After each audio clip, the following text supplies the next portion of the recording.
Hello oh my friend, ఏంటంత దీర్ఘంగా ఆలోచిస్తున్నావు? ఇప్పుడు ఏదో కొంపలు మునిగిపోయినట్టు. కొంపలేం మునిగిపోలేదు, కానీ నార్మల్గా ఉండు. నీ గురించి నువ్వేమనుకుంటావో అదే నువ్వు. గొప్పగా అనుకుంటే గొప్పవాడివి అవుతావు. ఈరోజు కాకపోతే రేపు, రేపు కాకపోతే ఇంకో రోజు.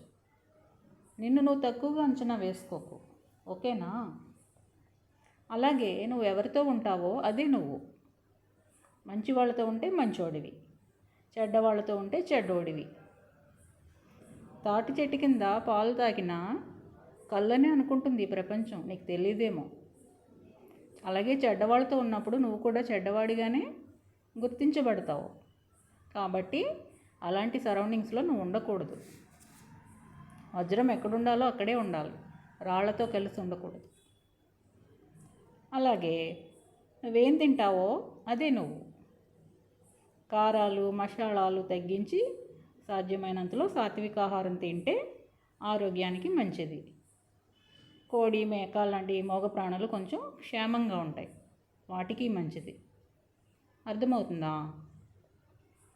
అలాగే నువ్వేం కలలు కంటావో అదే నువ్వు. గొప్పగా కలలు కంటే గొప్పవాడివి అవుతావు. ఏమీ కలలు కనకుండా నేనింతే, నా జీవితం ఇంతే అనుకుంటే సరిపోదు. కలలు కంటే సరిపోదు, దానికి మన కృషి కూడా తోడవ్వాలి. అప్పుడే బాగుంటుంది. అర్థమవుతుందా?